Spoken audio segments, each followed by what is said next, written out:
Salam, hər vaxtınız xeyir olsun dostlar. Deməli bu koloniya Beçiyə gedən, Beçiyə meyllənmiş arılardan hərəsindən 4 çərçivə qapalı yumurtalı çərçivə götürüb yaratdığım koloniyadır.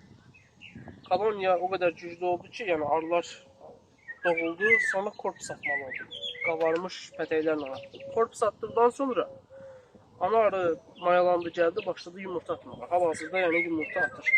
İçəridə larva var. Daha sonra isə bu arıya 3-cü mərtəbəni qoydum. 3-cü mərtəbəni pərdə tülü ilə birləşdirib qoydum. Beçiyə meylənmiş digər koloniyadan bura qapalı yumurtası olan və açıq larvası olan çərçivələr verdim. Ümumiyyətlə bu il məndə qışdan güclü çıxan bütün demək olar ki, 2-ci ilin anası olan koloniyaların çoxu Beçiyə getdi.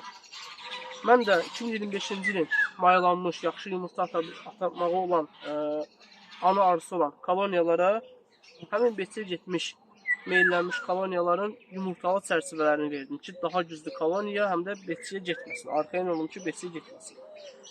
İndi birləşdirəcəm bunları, 3 mərtəbə eləyəcəm inşallah. Ana arısını tapmaq istəyirəm rəylənməyə görə. İndi ana arısını tapın, videonu dayandırıb davam edəyək.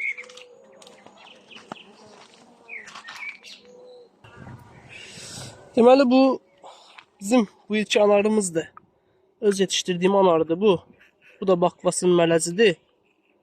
İndi inşallah reyləyək bunu da davam edəcək.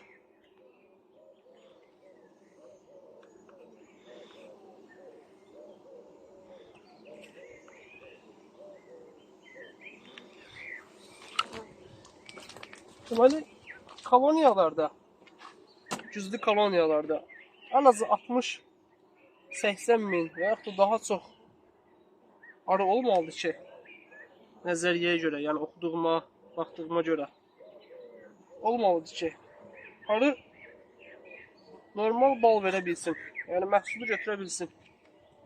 Az olduqda məhsulu götürə bilmir. Bal mövsümünə girdikdə, yəni bal götürmək istəyirsə, koloniyaları gücləndirməliyik. Yəni mən bildiyim budur, anladığım. İndi burada iki məsələ var. Həm arını beçədən yayındırmaq lazımdır, həm də arının sayını güclü saxlamaq lazımdır.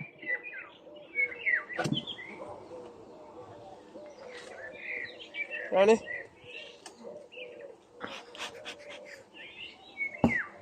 koloniyada 60 min, 70 min və daha çox arı olacaq və o beçiyə meyllənməyəcək, beçiyə getməyəcək. May ayında bizim tərəflərə deyirəm, may ayında arını beçədən qurtarsaq, yəni iyun ayının 5-nə qədər, 10-na qədər arı beçiyə getməsə, artıq hər şey yoluna düşür, qaydasına düşür. Sadəcə arıya korpusunu ver, arının pətəyini ver və salam. Yəni may ayı arının ən çox inkişaf etdiyi, yumurta atdığı vaxtı. Onsuz da sezonun sonuna doğru, yəni iyul ayından sonra arı yumurta atımını zəiflədir. Yəni məsələn, mən keçən il arıya nə qəfəsə salmışdım, nə də ki, ana arı keçməz qoymuşdum. Arı 3 mərtəbədə idi. 3-cü mərtəbədə kənardan onlar 3 çərçivənin heç birində demək olar ki, yumurta yox idi. Ortalarda var idi. Elə 2-ci mərtəbədə də həmsini. Yəni yumurtanı azaldır ana arı. İnşallah bu il ana keçməzdən istifadə etmək istəyirəm. Və yaxud da ana arını qəfəsə salmaq istəyirəm.